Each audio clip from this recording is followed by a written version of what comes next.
All right, let's talk about the Half-Ironman Austin plan for tomorrow. I'm not really focused on an outcome tomorrow. I haven't put pressure on myself to defend this title. About 3 weeks later, I said, that's it. I'm done with ITU. It's time to move on.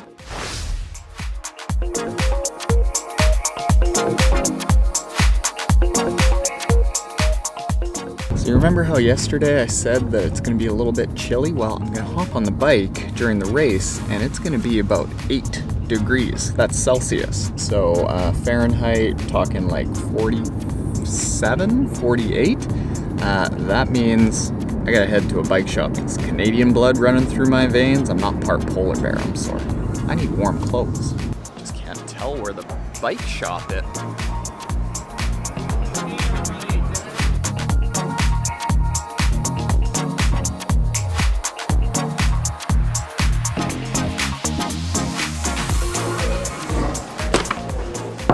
Isn't this just the coolest place ever? Mellow Johnny's is an Austin bike shop. It's owned by Lance Armstrong. His son wasn't able to say Maillot Jaune, like yellow jersey. So they said Mellow Johnny's. And then there's something around here, like they use the term one pelota, which it is one ball. I'll let you think about that one. Super cool place. Awesome coffee, nice gear, sick bikes. All kinds of yellow jerseys up on the wall. Old bikes that Lance rode, I assume, or the team rode. I don't mind it. No, I don't mind it. Keep chipping away at my heart, Austin. I think I've got some good gear that I'll show you back at home that'll get me through the race. Survive.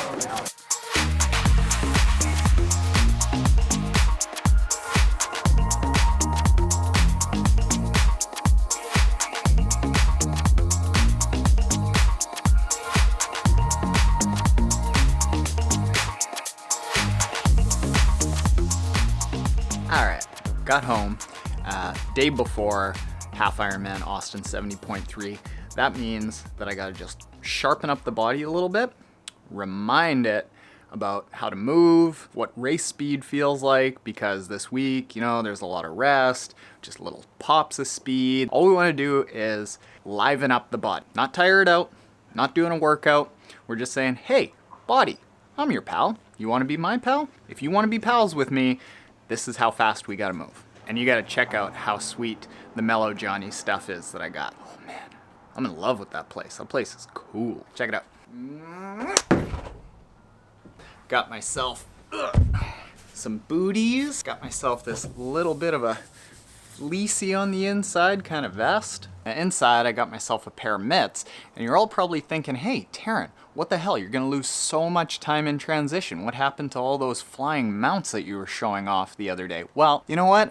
I might lose maybe a minute and a half in transition, putting these babies on, putting this on, putting the gloves on. But what I found in Campeche is that the heat, once it got to me, it sucked the life out of me. Cold is even worse because your body is actually using up energy to shake and warm itself up. So if I'm doing that, losing energy, expelling it just on staying warm, and let's say that my hands get cold, I'm not dexterous, getting all the wrappers off of my nutrition, and let's say I hit a bump and boom, I lose some of my nutrition. All of a sudden, I'm losing energy just trying to stay warm, and I might be losing energy just trying to eat, or like not actually eating. That happened to Marinda Carfrae, I want to say in 2011. She dropped a bottle and was crashing towards the end of the race and probably lost enough time that it cost her the race. Plus, I just look good. I look good. All right, let's go bike.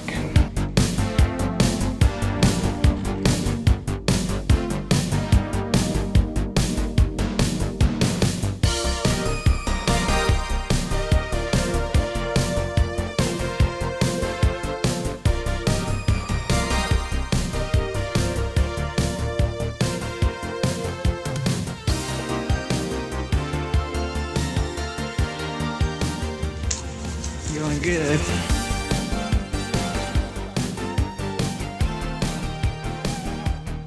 All right, Mel, you ready to stalk some pros? I'm ready to stalk some pros. Stalking is something I'm good at. You're excellent at stalking? Excellent stalker. Good for you. Sara True right next to her. Sara, she's sort of new to our Ironman 70.3. You were an Olympian for a long time and doing the Olympic draft legal racing. Has your training changed a little bit, and in what way for the non-drafting? Obviously, it's a different bike, so I'm trying to get used to putting my head down. I say I have golden retriever brain, where I just can't focus for 90K on the bike.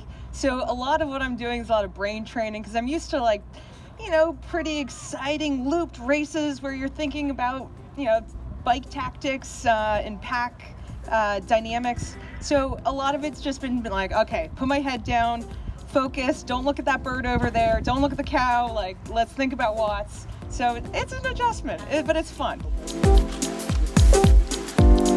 I'm just going to ask, do you train in Ontario all the time? No, I actually spend half the year in California. So I've just flown over from California, so this is actually freezing for me. I was like at 40 Celsius for the last 2 days, so I'm like in a shock. That's why I'm wearing the toque and like I've got gloves.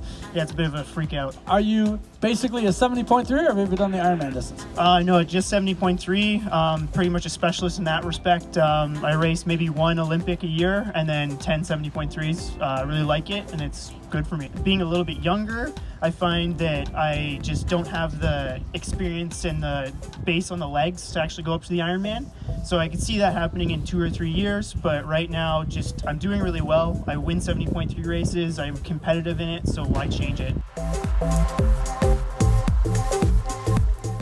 A lot of age groupers out here are in similar situations, have a family and, like me, drive minivans and have kids and a wife and a job and everything else. I kind of do all those things, and so yeah, I swim at 5:30 every morning, and my wife gets the kids up and starts getting them ready. I come home from swimming about 7:30, and then I finish getting the kids ready and take them all to school in the minivan, and then I go usually work for a couple hours, and then I finish my training, and I get a little later. My wife usually picks the kids up, and so I can finish 5:30, 6-ish at night, and then just kind of repeat. So yeah, it's not easy. It takes a lot of communication. It's definitely a team effort. My wife's really makes a lot of sacrifices so we can do this too.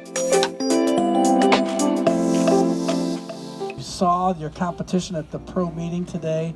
Where are you going to come out of the swim at, and what do you do to win this race?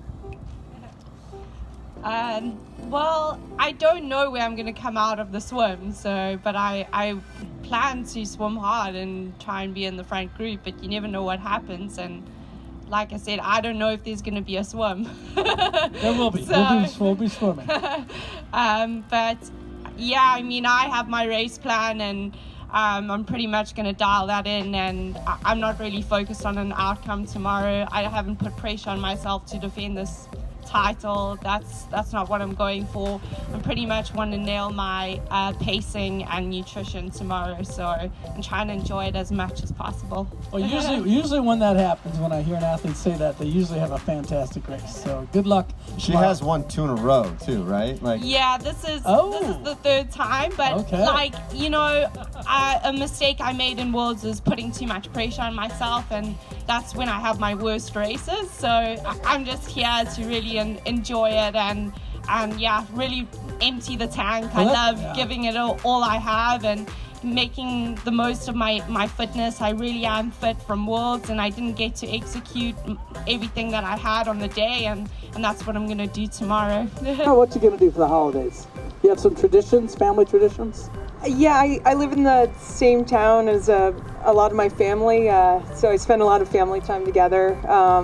But my last race of the year is in the Bahamas, and my husband and I will stay on for one extra day. There you go. Yeah. That's it. So ladies and gentlemen, we are here with Sara True, and we'll paint the picture as the day before Half-Ironman Austin.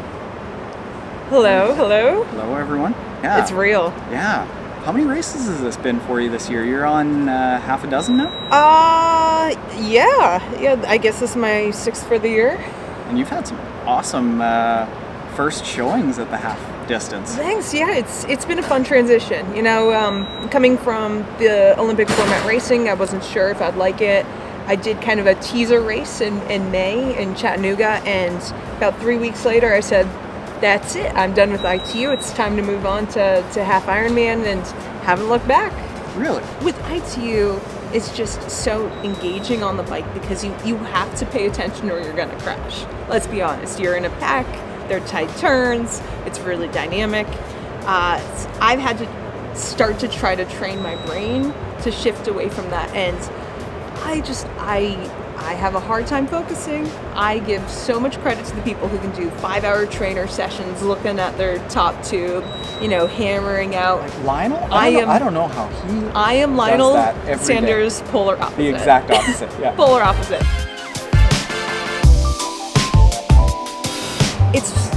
It's our entire world.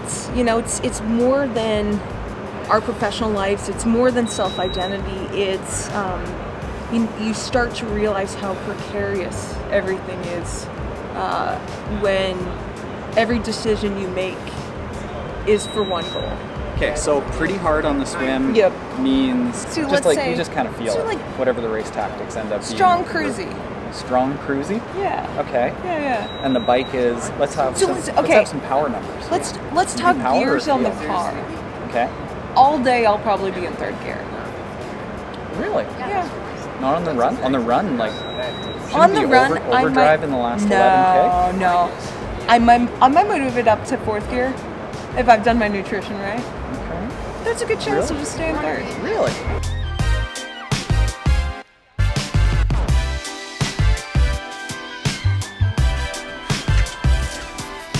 Well, all right, Trainiacs.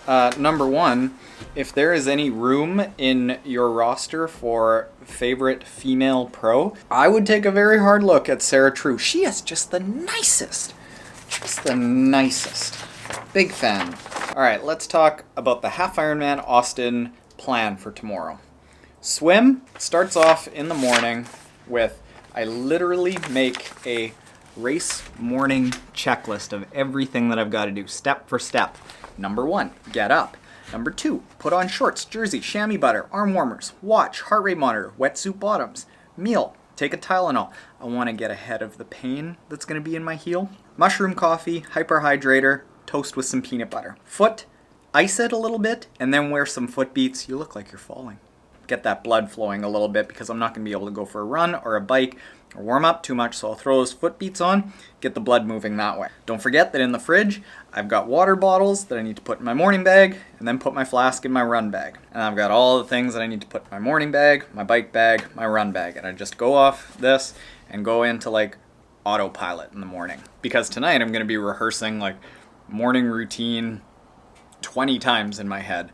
So if I just go and kind of do what's on the paper, everything will be fine. I won't be like, oh, what I gotta do? What do I gotta do? All right, the actual race plan. Here we go. Swim. Hammer it. Having done so much distance swimming this year, there isn't a lot that just 1900 meters is going to take out of me. Like doing 37K, the endurance for swimming is there, so hammer it as much as I can. I'll seed myself somewhere around 29, 30 minutes, even though I'm doing about a 33-minute kind of swim, because I want to either get on fast feet or let the fast feet swim away and then I get to swim by myself. I want the bike power to be in between about 200 and 205. I'm going to try to follow best bike split, but if I can't, because I can't get the Garmin to work, I just know that I'm going to be somewhere around 240, 250 on the hills and somewhere around 170 on the downhills. I'll slowly bring it up to speed. I'll wait about 5 to 10 minutes before bringing on all the nutrition.